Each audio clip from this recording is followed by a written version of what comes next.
Hello, it's Keith here, and this is lesson 4 of the basic series of my assembly programming tutorials. In the basic series, of course, we look at various concepts that aren't particularly related to a single assembly programming language.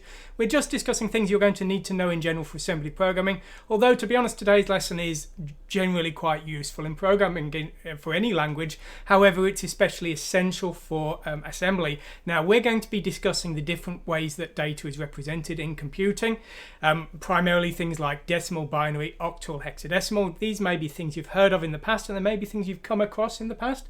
I remember doing them at my A-levels, as they were called at the time, 16 to 18. We covered this, and I knew what it was, but I never really needed it to a great extent in those days, and even much later, programming C++ and C#. They're things you don't necessarily need so much, and part of the reason you don't need them so much is, firstly, if you do need them, the compilers and things have a lot of tools to help you out, and also you've got a lot of spare processing power to do things without having to worry about them, so you can often work around the need for them. However, you can't do that with assembly language. With assembly language, you're really going to have to understand concepts like bits, hexadecimal, nibbles. You might even need octal depending on the language you're using. And just to explain to you why you need to, I'm going to now show you a document that I've got, because it's not just your programming you're going to need to know these things, it's also reading the documentation of the hardware you're going to want to control. For example, if we just have a quick look at the AY documentation. Now, the AY is the sound chip of systems like the Amstrad CPC, the MSX, and a few others, and the documentation itself actually uses a variety of representations in here. For example, you can see here we're representing the function of the bits of the registers and what they actually do as a result. So you can see this 12-bit number is split up into two parts, and so we're going to need to understand the concept of bits and how they combine together to be hexadecimal bytes and things, just to actually read our documentation and control our hardware. But also there's another quirky thing that caught me out. I didn't originally understand this documentation, and someone correctly pointed out why I didn't understand it on YouTube. You will see that we've got register 6 here, and then we've got register 7, and then where is it? All the way up here, I think it is. We jump to register 10, 11, and 12, and there's no 8 or 9. Well, for reasons best known to themselves, they've decided to represent these numbers in octal, and octal has no 8 and 9. So I was using the wrong register numbers, got completely confused. But again, this is just to make the point that all of these kind of numeric representations, other than the decimal you're probably used to, can be very important, even if not in your program, but in the documents you're going to be forced to read. So we're going to be discussing a variety of different data representations, comparing them and learning how to work with them and understanding generally what they are. So let's have a quick look at this screenshot, which just generally summarizes some of them. Now, this is just showing the numbers 0 to 63, but there is a much larger chart on my website that goes all the way up to 255, and it's just a quick summary really showing some decimal, hexadecimal, octal, and their binary numbers. So these are the same numbers in each representation, so you can see 1 in all of these representations, and also the ASCII character that is the equivalent. Now, of course, if you're really not familiar with any of this, when we load a value into a byte, the value will be from 0 to 255, and these are just different ways that number could be represented. It's still the same number in all of these representations, and the ASCII is an approximation of what it will look like if we print it to the screen as a character, although some systems don't use conventional ASCII, some use things like PETSCII, and also characters below 32. They don't necessarily have the same symbols at all on different systems. Some systems can't show them, they have special functions. Some systems can. So I think these are the MS-DOS ones, but as I say, you can't be sure what they will actually do if you were even able to show them at all. But anyway, as I say, this is just a general chart that you might want to look at to just sort of quickly see. And please, as I say, go have a look at the website. It's on there in this small form, and there's also a large form one on the menu. The other thing we're going to be using today is we're going to be using my calculator, which is basically just a quirky retro version of the Windows calculator.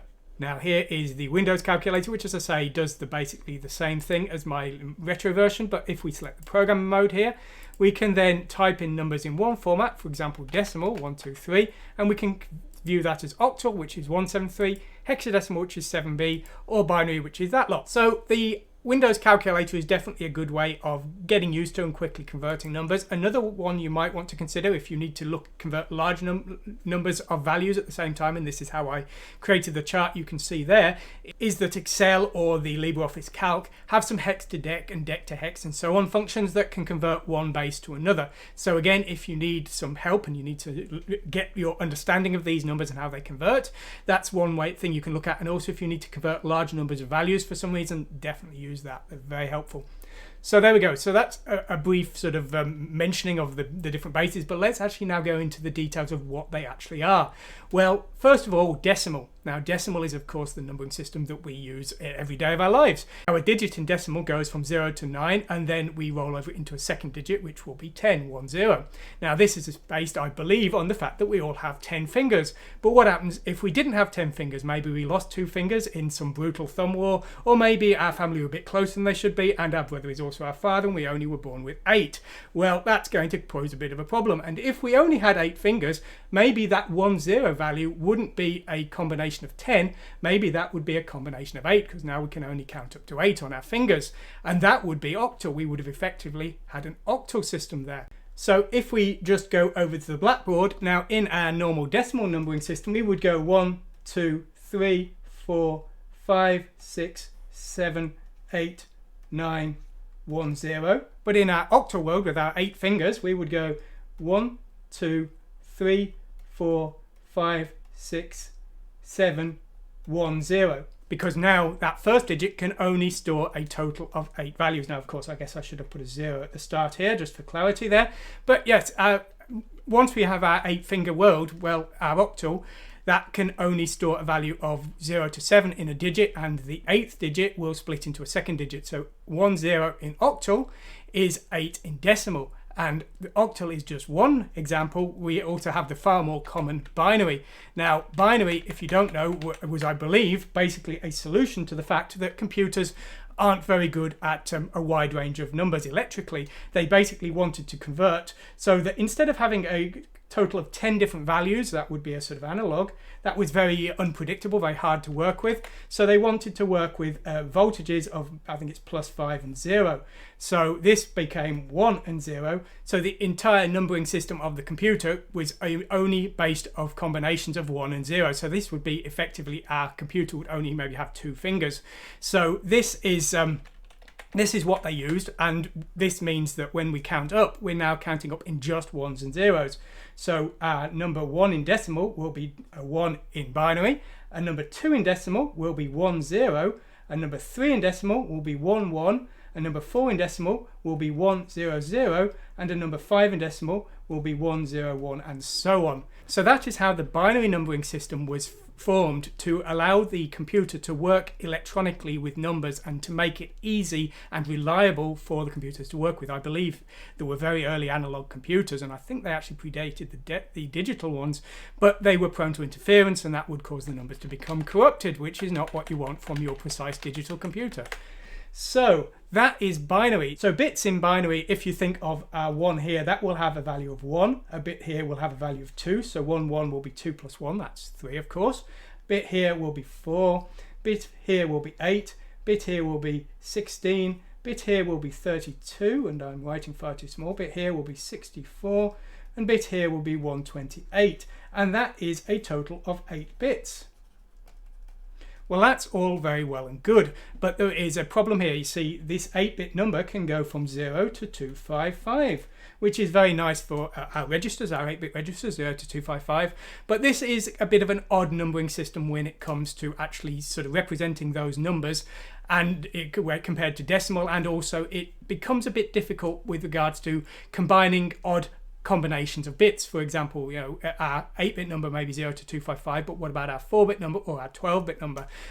And what they wanted is basically a way of representing these that was more easy to convert the bits into numbers that could be displayed conveniently and clearly, because, as I say, you know, it's easy to know that a value of 256 can't go into a byte. Well, what about a 24-bit number? What's the limit of that? Well, it gets a bit tricky, a bit hard to work with, and hexadecimal solves all of that. Hexadecimal is base 16, so instead of imagining we've got 10 fingers or 8 fingers or 2 fingers, we've now got 16. We are counting with 16 digits. So one hexadecimal digit, if you will go from 0, 1, 2, 3, 4, 5, 6, 7, 8 and 9, which is the same as decimal so far, but there is a digit 10, which is the letter A, and then B, and then C, and then D, and then E, and then F. And these would all be combinations of 4 bits. So this would be 0, 0, 0, 0,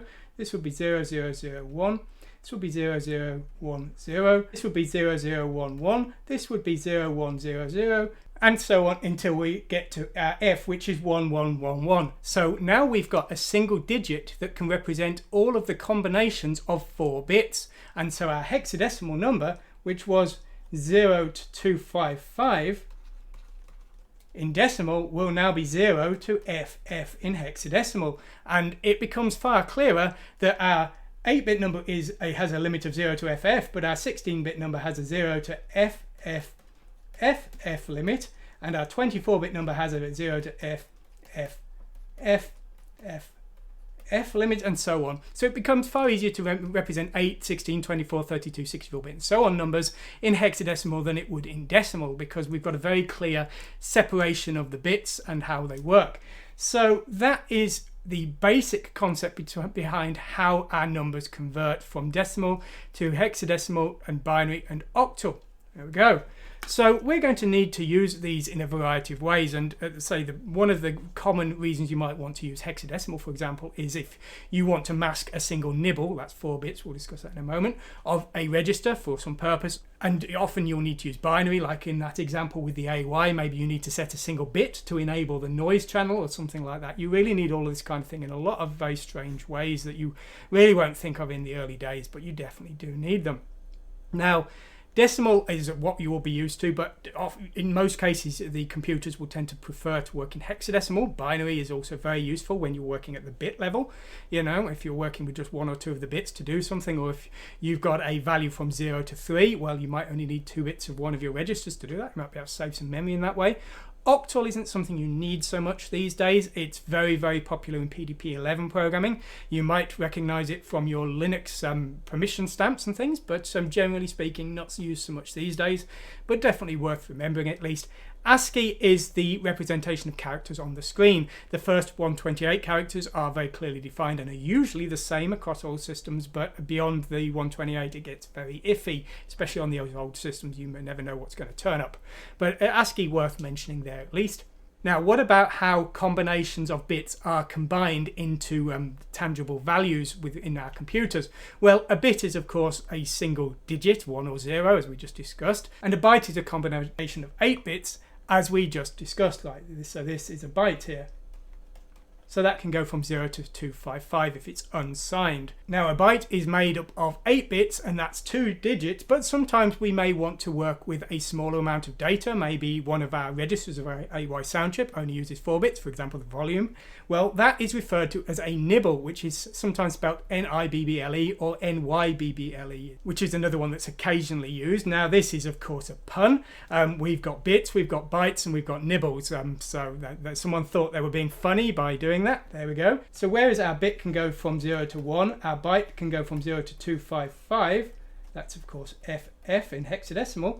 Our nibble can go from 0 to 15, and that's just F in hexadecimal. So that's 1 hexadecimal digit, which is why it's got its own special name.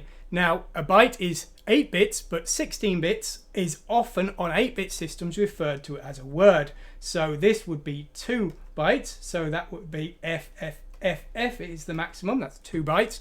But there is something important to understand with words, and that is that they frequently change in size depending on the bit of the processor itself. And by what I mean there is an 8-bit processor will refer to a word as 16 bits. A 16-bit processor will also refer to a word as 16 bits. But a lot of 32-bit processors refer to a word as 32 bits, and one would presume a 64-bit processor would also refer to a word as 64 bits. It does get a bit flexible here sometimes. As I say, it's a bit odd that an 8-bit and a 16-bit processor both understand a word to be the same thing, and sometimes the terminology does get a little bit confusing. For example, VASM, the words on the assembler for ARM, they still refer to 16 bits. So you do maybe need to check your documentation. I try and avoid using the word word on its own in my 32-bit tutorials. I tend to refer to them as a 32-bit word for clarity, or just a 32-bit value, because being someone coming from the retro side, I often think of them as being 16 bits, which causes some confusion.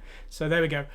In 16-bit processors like the 68000, a long word is what is referred to as 32 bits, just for your reference. Okay, so that's how we are often combining our values here. Now, there is another one that's quite important, and that is a kilobyte. Now, when we are referring to memory and ranges of memory and things, we're going to need to cluster lots of memory together, and we're going to need to have some way of representing those. So we need a way to refer to a cluster of memory in some standardized format. Now, because we're working in bits and we're working in multiples of 256, referring to something as a kilobyte, while that might typically be thought of as being 1,000, because 1,000 is a kilo, that's not very practical when you're working in multiples of 256. So what they did instead is they used 256 times 4 equals 1024, and so a kilobyte is 1024 bytes, and not the more standard 1000 for the kilo metric. Now, in hexadecimal, 1024 is 400, which is a nice clean number in hexadecimal. So if we just put our dollar there to represent that as hexadecimal. So that makes things nice and clear when we're thinking of 1024 bytes of memory. It works well in hexadecimal, and it works well with regards to our memory ranges. Now, of course, a 16-bit system can have a total of 64 kilobytes of memory. That's 65536 bytes. So that's how our memory tends to be split up. Now, just for completion, and this isn't something you will probably need to worry about so much, we are just going to very quickly discuss the rather annoying concept of kilobits. Now, kilobyte is 1024 bytes. Kilobit, or technically kibit, I believe it's pronounced, is actually 1024 bits. Now, this is often used for speeds of transmission, and also for sometimes for amounts of memory. You might see this on the chips of the memory itself. You might see this referred to, and also the speeds of transmission. My suspicious mind would say that this is because it makes the numbers look bigger and sounds more impressive, but there also may be cases where it simply doesn't round up into a number of kilobytes. It could be that as well. So you will see these referred to. If you see 1 KB, where both letters are in uppercase, this is the larger kilobyte, because both letters are large letters. That's the way I think of it. If they are, the second letter is small, that is not bytes, that's the smaller bits, because the second letter is a small letter, so that's 1 kilobit, which will be 1024 bits typically if we're talking about memory, or 1000 bits typically if we're talking about data transmission speeds. However, these aren't so much things you're going to need to worry about in all seriousness, because while they're technically true and might be important if you're reading the specs of your memory and thinking you're getting a huge memory chip and then find out that you were actually getting the 8th of the memory you thought, but it's not so relevant when it comes to programming computers so much as kilobytes is essential. This is just something that's worth bearing in mind. Now, words and long words we've discussed, but next we're going to come to the awful topic of signed numbers. So let's brace ourselves, have a stiff drink, and let's go over to the blackboard and discuss the awful concept of signed numbers in assembly. Now, signed numbers do not work in the way you might think they will. Now, if we've got a signed number, like maybe we've got -1, and maybe we've got 0, and maybe we've got 1, these are decimal signed numbers. These look perfectly normal, and maybe we want to add a -1 to our 1, and we would end up with 0. That all sounds perfectly sensible. However, when we've got a register that's a single byte on our processor, that cannot store any value except for 0 to 255. So what value should we put in there to give it a value of -1? So when we add it to our 1, we end up with a value of 0. Well, quite surprisingly, the value for -1 is 255. Well, why is that? Well, let's take a look at a sample example. Well, let's suppose our register A has a value of 10. And let's suppose we add the value of 255 forget signed numbers for a moment. Let's pretend we add 255 to that 10 in that accumulator A register. Well, what's going to happen within our 8-bit processor? Well, we're going to start adding that 255, and as we add it, the number will go from 10 to 11 to 12 and so on until it gets to its 8-bit limit of 255. Well, what happens when it gets to 255? It actually rolls back to 0 and it keeps counting up, so 1, 2 and so on until we've transferred all 255 to our register in this way. Now it will actually continue all the way up, and it will actually end up at the value of 9, because adding 255 to our 10 will overflow it, and then it will continue until it ends up 1 lower than it started. So adding 255 to 10 is effectively subtracting 1 from 10.